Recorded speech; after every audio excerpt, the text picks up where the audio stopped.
Smoke covered the alien sky like dark ocean waves. The land was burned, filled with broken ships, fallen machines, and the smell of death. Human soldier Captain Raylan Ward moved through the wreckage carefully, his boots crushing metal and ash. His armor was scratched, his face covered with dirt, and his breathing echoed inside his helmet. The war between humans and the Velkari Empire had gone too far. For months, the battle had torn the alien world apart. The Velkari were powerful and proud, giant warriors with silver skin and glowing eyes. But now even their cities lay silent. Raylan's radio cracked with static. All human units retreat immediately. The area is collapsing, but Raylan didn't move. His scanner showed a strange, weak life signal not far away, just under a pile of twisted metal. He frowned. It wasn't human. It was Velkari. He hesitated. Orders were clear, no rescues, especially not for the enemy. But the signal flickered again, weaker now. It reminded him of something his mother used to say when he was young. You don't need a reason to help someone. You only need a heart. He switched off his radio and walked toward the signal. The ruins were quiet except for the sound of wind and falling dust. He pushed aside a broken steel beam, then another. Underneath, he saw her. A Velkari warrior, massive and wounded, pinned by metal across her waist. She looked young, her silver armor cracked, her long dark hair matted with blood and dirt. Her body trembled, but her eyes were open, bright violet, full of fear and pride. When she saw him, a human soldier, she tried to reach for her weapon, but her arm refused to move. She was paralyzed from the waist down. Raylan knelt beside her. Easy. I'm not here to kill you, he said softly. She only glared, her lips trembling. Human. Finish it, she whispered in her broken English. He shook his head. No, I'm here to get you out. Her expression twisted in disbelief. No human had ever said those words to a Velkari before. Not after the massacres, not after the long war. The ground shook again. Explosions in the distance. Raylan knew he didn't have much time. He tried lifting the metal beam, but it was too heavy. He looked around, found a broken lever, and used it for support. With all his strength, he pushed until the beam rolled away. The alien woman gasped in pain but was free. Her lower body didn't move. She tried to crawl, but her legs were dead. Leave me, she hissed. My kind will kill you if they see. Then I'll walk faster, he replied. He lifted her in his arms. She was heavy, easily over 7 feet tall, but he didn't stop. He carried her through the smoke, his armor straining with every step. Behind him, the battlefield roared again. Human ships firing one last strike before leaving orbit. The entire sky turned orange. He stumbled but didn't let go. You, stupid human, she whispered. I've been called worse, Raylan muttered. As he walked, the communicator on his wrist lit up. Captain Raylan, where the hell are you? Get back to the dropship now. Can't do that, Raylan answered, his voice rough. You're carrying an enemy. That's treason. Maybe, but she's alive. Static followed, then silence. His command had cut him off. Raylan didn't care anymore. He just focused on moving forward. The wind was sharp, filled with ash and the scent of burned ozone. His arms trembled under her weight, but he refused to stop. Every few steps he looked at her face. She was watching him confused, as if trying to understand why. Why, save? Enemy? She asked weakly. Because you're breathing, he said simply. For a moment she said nothing. Her glowing eyes softened slightly, but her pride still burned beneath the pain. They reached an old crater, half-covered ruins of a Velkari ship. It would provide some cover. Raylan laid her gently against a wall and began checking his pack. He had 2 water packs, a ration bar, and a single med kit. He cleaned her wounds, his hands steady. The gel hissed as it touched her silver skin. She winced. You don't fear me? She asked, voice faint. Fear wastes time, he replied. Her eyes closed for a moment as if trying to process his strange logic. Raylan looked at her armor, marked with golden emblems. She wasn't a regular soldier. You're high rank, he said quietly. Commander, she whispered, pride mixing with pain. Commander of what? Of no one now. Her voice broke slightly, and for a moment Raylan saw not an alien, not an enemy, but someone who had lost everything. Night fell. The sky turned dark violet, filled with burning debris falling like red stars. Raylan sat beside the alien warrior, staring into the darkness. The silence between them was heavy but peaceful. Then he heard something, the faint buzzing of drones. He grabbed his rifle and looked up. Tiny red lights moved in the distance. Velkari scout drones. They were scanning for survivors. If they found him with her, both would die. One for treason, the other for betrayal. He turned off his armor lights and pressed close to the wall. "Quiet," he whispered. The alien nodded slowly, her eyes glowing faintly. The drones passed above them, scanning, searching, then moved away. He exhaled, lowering his weapon. "They're gone." "You risked your life again," she said. "Guess I'm bad at following rules," he replied. She almost smiled, the first flicker of emotion other than pain. Hours passed. The two sat in silence. Raylan finally asked, "What's your name?" She hesitated, then said, "Talara, of the Velkari Guard." "I'm Raylan Ward," he said. "Human, Captain," she murmured. "Why save Talara, enemy of your kind?" Raylan didn't answer right away. He looked at the ruined land outside where smoke still rose from burning machines. "Because someone has to stop the hate somewhere," he finally said, "even if it's just once." Talara stared at him for a long time. She didn't understand his logic. In her culture, mercy to enemies was shameful. But in his eyes she saw no fear and only determination. Suddenly a loud boom shook the ground. The wall behind them cracked. Raylan looked outside. A massive explosion in the distance. The war was ending, but not peacefully. His radio blinked again. "All remaining units evacuate immediately. Planetfall in 10 minutes. Raylan looked down at Talara. She couldn't walk. Her legs were motionless. If he left now, he could survive. She met his eyes. "Go, your people call, leave me." "I will slow you." He shook his head. "Not happening. You will die, human. Then I'll die carrying you." She stared at him, half in shock, half in disbelief. "You are insane." "Maybe, but I'm not heartless." He lifted her again, ignoring the pain in his arms. The distant roar of engines grew louder. The evacuation ships were leaving soon. He ran through the ruins, jumping over broken walls, dodging falling debris. Behind them, the world seemed to collapse. Fire rolled across the horizon. A burning ship fell from the sky, smashing into the ground nearby. The shockwave threw them both into the dust. Raylan coughed, shaking off debris. Talara groaned weakly. He helped her up again, refusing to stop. "You could have lived," she whispered. "I still can," he said, forcing a grin. "If we move fast." As they climbed over a ridge, Raylan saw something that made his heart drop. Human drones scanning for stragglers. His own side. But if they saw him carrying an enemy, they would shoot. He ducked behind a rock, breathing hard. "Who hunts us now?" she asked. "Everyone," he said.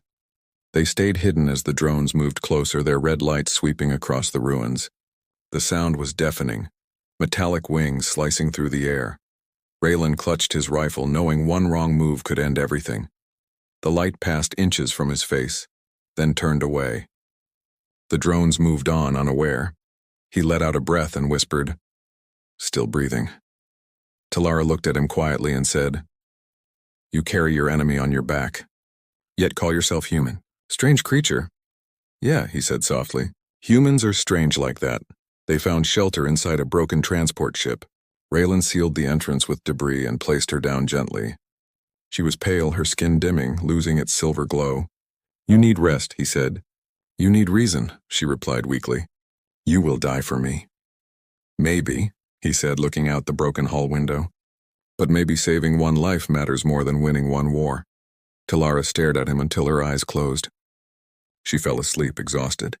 Outside, lightning flashed across the alien sky, reflecting off the wreckage like shattered glass. Raylan sat beside her, his weapon ready, his mind heavy. He didn't know what tomorrow would bring, only that he'd made his choice.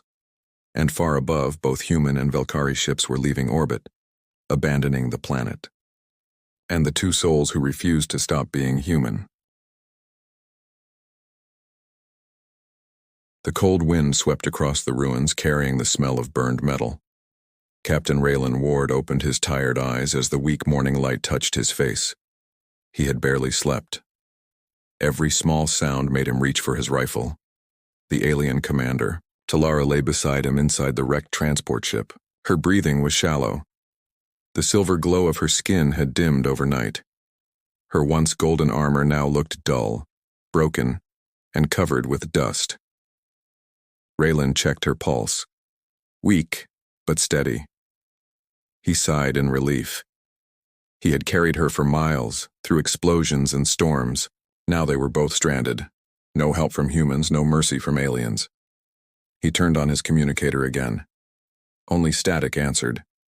The evacuation fleet was gone. He was truly alone. "Looks like it's just you and me now," he said quietly. A low voice replied, weak but proud. "You should have gone." Raylan looked down. Talara's eyes were half open, glowing faintly violet. "You're awake," he said, handing her a small water pack. "Drink." She looked at it suspiciously. "Poison?" "Water," he said dryly. "Humans don't waste poison on the wounded." Her fingers trembled as she took the pack. She drank slowly, then coughed. "Why save me? Your people hate us." "Maybe I'm not like my people," Raylan replied. Talara stared at him silently for a long moment. Then she turned her head away. "You are a fool." "Maybe," he said with a tired smile, "but a fool who's still breathing." The hours passed slowly. Raylan searched the nearby ruins for supplies. He found a broken crate of alien medical tools, some power cells, and a half-functioning heater. He dragged everything back to their shelter. When he returned, Talara was awake, trying to crawl. Her arms shook violently, her face twisted with pain. "Stop," he said. "You'll hurt yourself." "I must move," she hissed. "A Velkari does not stay helpless." Raylan crouched beside her. "You're paralyzed from the waist down," he said softly. "Then I crawl," she snapped. "I am no weakling." He admired her stubbornness. Even broken, she still had pride. He gently helped her back to her place. She glared at him but didn't resist this time. "You should hate me," she said after a while. "Maybe I should," Raylan replied, cleaning her wounds. "But hate won't get us out of here. Your kind bombed my city. My family died. My unit died too," he said quietly. "War kills everyone, not just one side." She looked away, silent again. For the first time, she didn't have an answer. Night came fast. The alien sky turned dark purple, lightning flickering in the distance. Raylan started a small fire using broken wires and a power cell. The soft blue light filled the dark interior of the ship. Talara watched him from the corner. "You fight well," she said suddenly. "You too," he replied. "At least before I found you under a ton of metal." She almost smiled, but her pride stopped it. "I was defending my people. We were told humans were monsters." "We were told the same about you," he said. "Guess both sides lied." The silence that followed was heavy but not hostile. Something had changed. Small, fragile trust growing between them. Later, as the fire burned low, Raylan heard a sound outside. Mechanical steps. He quickly turned off the light and grabbed his weapon. Through the cracks of the wreck, red lights flickered in the fog. Velkari search drones. Talara tensed. "They are my people," she whispered. "If they find me with you, they'll kill us both," Raylan said. He crawled beside her and covered her with a piece of torn cloth to hide her glow. The drones moved closer, scanning with beams of light. One passed right across the hull. Raylan held his breath. Seconds felt like hours. Then, the drones turned away and flew off into the distance. Raylan relaxed, his heart still racing. "Close one." "You protect me again," she said softly. "Even from my own." "Guess I'm just bad at picking sides," he said. The next morning, Raylan woke to find Talara staring at him. "You talk in your sleep," she said. "Bad dreams," he replied. "Old memories." "You said a name. Eli. Who is that?" Raylan froze. "My brother," he said finally. "He died when the Velkari attacked Mars' outpost." "Then why? Save me?" she asked, voice trembling. He looked at her straight in the eyes. because he would have done the same. He believed that helping one life still matters, even if it's an enemy's. For the first time, Talara's eyes softened. "Your brother was a better soldier than most of mine," she whispered. Days passed. They repaired the broken ship enough to block wind and gather water. Raylan built a small camp, cooked ration packs, and fixed her armor into a brace for her legs. Every night they talked, sometimes arguing, sometimes laughing quietly. Talara began to trust him. She asked about Earth, blue skies, oceans, cities full of lights. Raylan told her about children playing, music in the streets, and the smell of rain. She listened in silence, imagining a world so peaceful. "Your world sounds like a dream," she said softly. "It used to be," Raylan replied, "before the war." She looked down at her hands, silver skin catching the firelight. "My world is gone too," she whispered. "I was trained to hate since I was a child. Now I see how much that hatred cost." Raylan didn't speak. He simply handed her another ration. She took it without pride this time. That night they heard a deep thunder-like noise. The ground shook. Raylan climbed up through the broken roof to see. His eyes widened.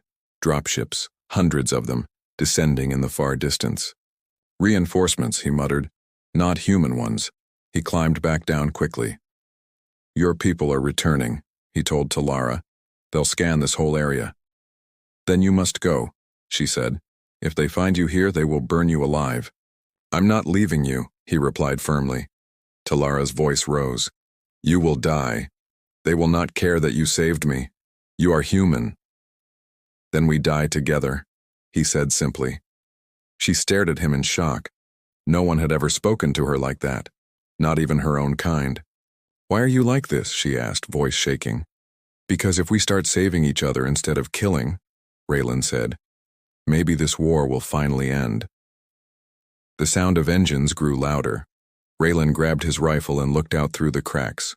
A Velkari patrol was moving through the ruins, scanning each wreck for survivors. Talara whispered, "If they find us, I will tell them you captured me. You can live." "Not a chance," he said, shaking his head. "They'll kill you for being weak." She frowned. "Then what do we do?" "Hide, and pray they don't have thermal scans." They stayed still as shadows passed outside. The alien voices echoed, deep and sharp. Raylan's finger rested on the trigger, sweat dripping down his face. Suddenly, one of the patrol lights entered the ship. A tall alien soldier stepped inside, scanning. Raylan froze. The light swept across the floor, toward Talara. Before the soldier could speak, Talara shouted in her native language, harsh, commanding words. The soldier stopped, startled. Her voice carried authority. "She's pretending to be dead," Raylan realized quietly. The soldier knelt, scanning her motionless body. For a second, Raylan thought it was over. Then, the soldier saluted and left, believing his commander had died in battle. As soon as the patrol moved on, Raylan exhaled hard.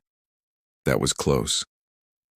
"My voice still carries rank," Talara said weakly. Raylan laughed softly. "Remind me never to argue with you again." The next day, the sky turned red. The first sign of the planet's final storm season. Massive clouds formed, lightning flashing across the horizon. Raylan packed what little gear they had. "We can't stay here," he said. "The storm will bury us." "Where will we go?" "There's an old temple north of here. It might have shelter." He lifted her again, gently but firmly. Despite the pain, she didn't resist. "You carry me again," she whispered, "like a fool." "Yeah," he said with a grin, "but a determined fool."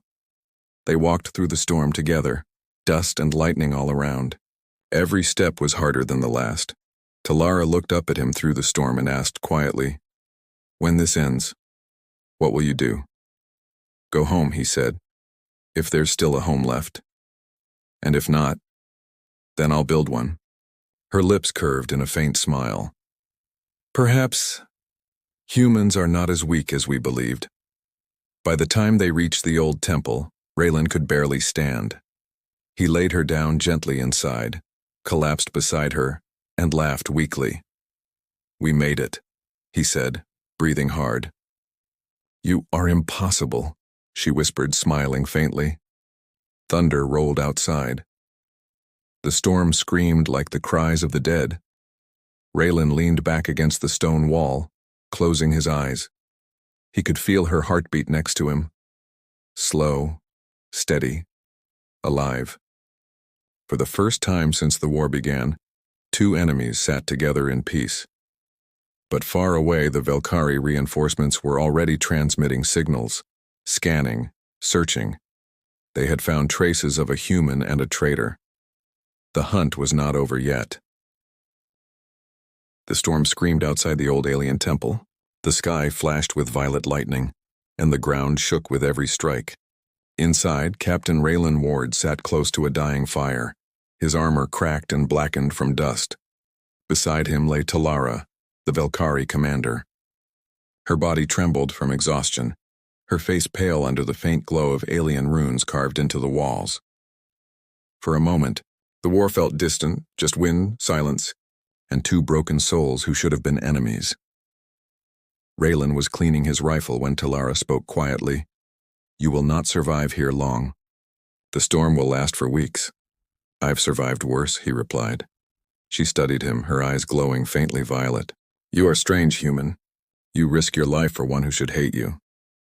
"Maybe," Raylan said.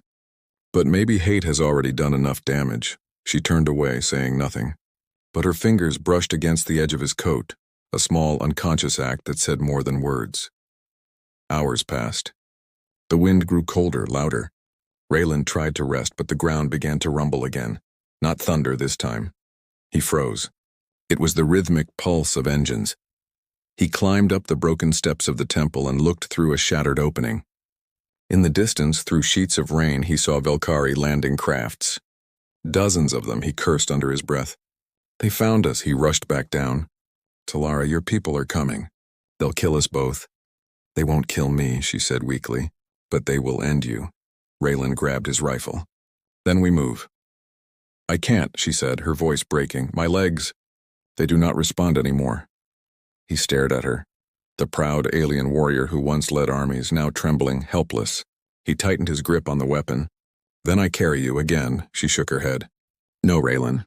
If they see you, they will shoot. Leave me. Tell your people you killed me. You can live." "I'm not doing that," he said sharply. "Not after everything." Her eyes filled with tears, something rare for her kind. "You will die for nothing." "Then let me choose what's worth dying for." Outside, the sound of engines grew louder. Searchlights cut through the rain. Raylan lifted Talara in his arms once more, his armor straining under her weight. The storm blinded them as he ran into the ruins. Every step sank into wet mud. Every breath burned his lungs. The sound of alien drones filled the sky, scanning for movement. Talara looked up weakly at him. "Raylan, you cannot save me. They will not stop." "Then I won't stop either," he said through gritted teeth. A red beam passed inches from his face. He ducked, hiding behind a stone pillar. The drones hovered, scanning the area, then moved on. Raylan set her down gently. His chest rose and fell rapidly. "We can't keep running," he said. "We need a distraction." Talara's eyes moved toward the temple's inner chamber. "There is." "A beacon," she whispered. "An ancient defense core. If reactivated, it could destroy their scanners." "And us?" "Perhaps," she said quietly. "But you would have a chance to escape." He smiled bitterly. "Always planning to sacrifice yourself, huh? It is better than watching you die for me." They entered the dark inner chamber. The walls glowed with old alien symbols, pulsing faintly as if sensing her presence. In the center stood a tall crystal obelisk, cracked but still alive with faint light. Talara reached toward it, her hands shaking. "This temple was built by the first Velkari. The beacon protects sacred lands. I can use it, but it will take everything I have." Raylan knelt beside her. "You're not doing this alone." "You cannot," she said. "Your body is too fragile for the energy. Doesn't matter. I owe you this much." She looked into his eyes, human eyes filled with stubborn fire. "You owe me nothing." "You're wrong," he said softly. You showed me that even enemies can have honor. She smiled faintly.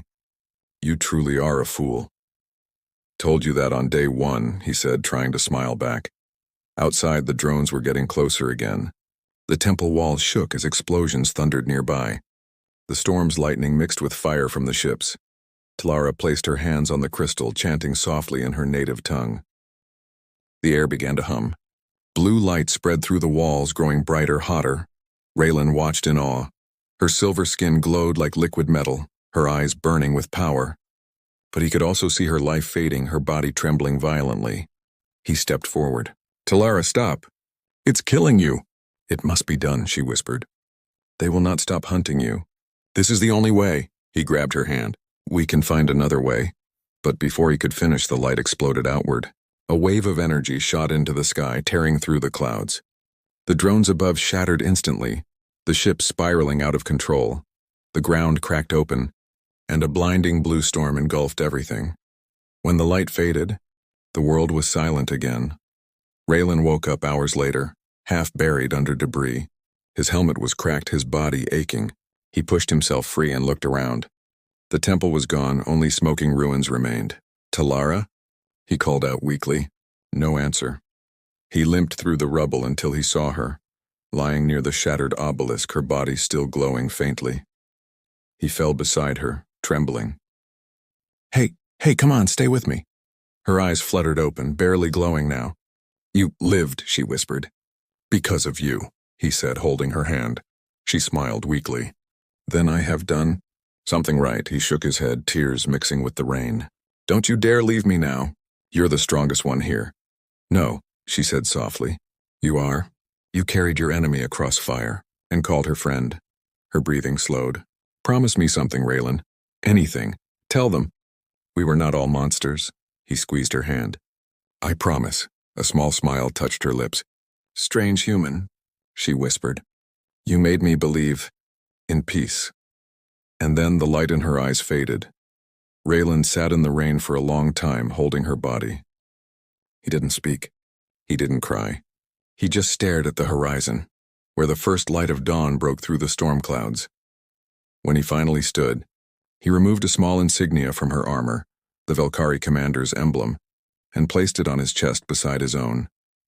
Then he began to walk, alone. Through the empty battlefield, through silence and ash, leaving footprints that no one would ever follow. Days later, a rescue team from Earth found him wandering the wasteland. He was thin, wounded, and half delirious. When they asked what happened, he said only one thing. I saved an enemy. She saved me back. They didn't understand. They never would. Years later, on the same alien planet, a monument stood beneath a calm sky. 2 figures carved from stone. One human soldier, one alien warrior standing side by side. Below the statue, words were written in both languages. He carried his enemy through the fire and found his own humanity. She gave her life to protect the one who refused to hate. And beneath those lines, a final message engraved in both alphabets. He saved the enemy and became legend. End of story. HFY Complete Trilogy. Emotional closure. Talara's sacrifice and Raylan's moral victory. HFY core message. Humanity's compassion, courage, and will to save others even in impossible conditions. Perfect for narration. Smooth pacing. Cinematic imagery. Strong emotional impact.